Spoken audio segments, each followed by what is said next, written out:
Hi guys, welcome back. This will be part 2 of last week's video.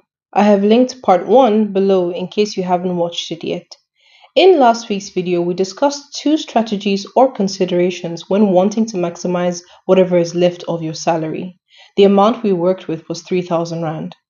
To recap, consideration 1 would be to take that 3,000 Rand and open up an additional retirement annuity and invest the 3K into it. So by the time that you are older, you could have your workplace linked pension or provident funds plus your additional annuity paying you out a monthly income. Consideration number 2 had to do with maxing out your tax-free savings account. You have a lifetime limit of 500,000 Rand. Broken down annually, you are allowed to invest up to 36,000 Rand per tax year.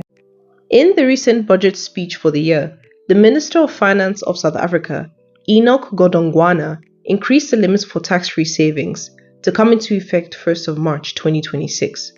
While the lifetime limit remains the same at 500,000 Rand, the new annual limit is now 46,000 Rand. Monthly, that breaks down to the very untidy sum of 3,833.33333. You get the idea. So even though I make mention of 36,000 Rand in this video, as I only recorded and edited before the speech was made public, please note that the annual limit has now risen from 36,000 to 46,000 Rand. This means that you could get to your lifetime limit a lot quicker. I suppose an advantage to this would be time. The more time you are invested, the more growth can occur. For the purposes of this video though, this increase doesn't really change much. It is still all about making the money in your hands stretch and work the best for you, no matter how little. Because the reality for some people is that even though the tax-free limit has increased, your budget might not have increased. It could still be that you have 3,000 Rand or less to work with. Or perhaps you are part of those people who have room in your budget now to match that 46,000 Rand limit every single year. That is perfectly okay. These suggestions in this video are worth considering, no matter what side you're on. This amount plus any profit it gains is completely tax-free.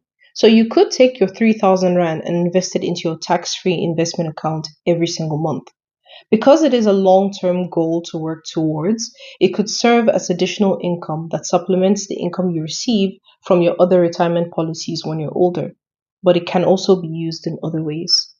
As I have made very clear, all investments and/or saving strategies have real tax implications, plus general advantages and disadvantages. So please be sure to team up with a skilled financial advisor who can assist you throughout the decision-making process. A link is in the description box to find one. As advised in the last video, I am not a financial advisor. Neither am I authorized to give financial advice. This video is merely a guide to get your thought process going about your salary and how you could possibly get the most out of it. With that being said, let's jump right into the remaining 3 considerations. The norm when it comes to building an emergency fund is to aim for 3 to 6 months of your salary saved up in a low-risk, low-cost savings account that will earn you some interest but more importantly protect your capital. With my 3,000 Rand, I could say to myself that I need to build a reserve in case any unforeseen expenses or emergencies happen in my life. Hence, I would identify a financial institution that offers suitable savings or investment products for me to contribute my 3,000 Rand into every single month so that I can build up to my target every single month. In our previously laid out scenario in the last video, the individual earning 25,000 Rand would be left with 21,300 or so after the necessary deductions of tax and UIF is taken. We want to plan with this amount because should we lose our jobs randomly, God forbid, we can still meet all our necessary payments, including medical aid. So that means that the target amount for 3 months would be 63,900 Rand, and for 6 months that would be 127,800 Rand. Both are gigantic numbers, I know. So I always advise starting with a smaller target in mind. It's less daunting that way. Start with 1 month, 2 months, and then eventually work your way up. Even after 1 month of saving, you'll be surprised at how empowered you feel. And this can encourage you to keep going. So should it be that I were to lose my job suddenly, or my car breaks down, I have money to tide me over while I'm making a plan. I do not need to start looking to credit to sustain my life because I have savings. This strategy is over the medium term to long term and is a steady goal to work towards and build on. There are so many low risk, low cost investments and saving products out there to choose from, and a financial advisor will be fully equipped to help you navigate that landscape. Now, consideration number 4 allows you to think beyond the traditional scenarios of retirement and similar matters.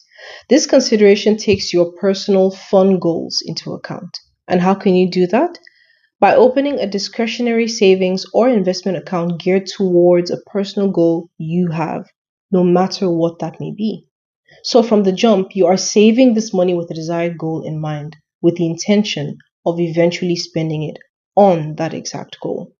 For example, if you wanted to save for a home or a car, or for a much needed vacation, or perhaps starting up a business, you could open a savings or investment account to accumulate funds for these explicit goals with your excess 3,000 Rand that you have left over. This is a targeted and intentional habit which gives your money a clear goal and makes it work harder for you, rather than leaving that money lying around in your transactional account and you end up spending it on God knows what. There are a variety of financial products and or asset classes available to you on the local and foreign market. When making investment decisions, it is important to take into account what goals you have, your intended outcome, and the time horizon you have, because this directly affects your returns. Okay, guys, now some financial wisdom here. This strategy is something you should take into account only if you are taking advantage of your tax free savings allowance every year or you have a healthy emergency fund saved up. Why? Things such as your tax free savings fund or your emergency fund act as a financial cornerstone to the strong financial future that you are working so hard to build. The one downside to opening up a discretionary investment account, just going back now to consideration number 4, the downside is all the tax involved. You trigger capital gains tax should you want to withdraw from your account. Then there's also tax on dividends or interest earned. So, once again, working with a qualified financial advisor to know the full range of tax implications is super important here. Once again, I will leave a link down below for that. Consideration 5 is all about mixing and matching.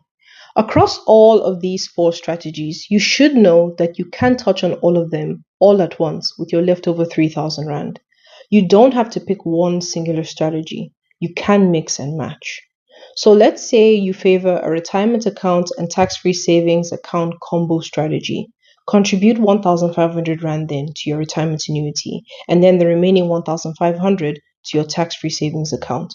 Or if you find an emergency fund and tax-free savings combo is more suited to your particular financial situation, split the 3,000 Rand as you desire across both strategies. Or if you have a fully funded emergency fund and instead desire to save more for retirement and a specific goal of perhaps starting a business one day, give 1,000 Rand to your retirement annuity and perhaps 2,000 Rand to your discretionary savings or investment account every single month. With your money, no matter the amount, there is so much power. There is so much it can achieve if handled the right way and enough patience is exercised, regardless of how much you earn. And that is all for this video. I really hope you enjoyed and you found it informative. Hopefully it gets you started on your financial journey and the possible steps that you could take next. That was my exact aim for this video. I also left a link in the description box of a great article that could help you to start thinking along these lines. Please let me know if you enjoyed this video or what else exactly you would like to see from me next. That way I find that I can help you better. That's all from me. Please like, share, and subscribe, and I will catch you in the next one.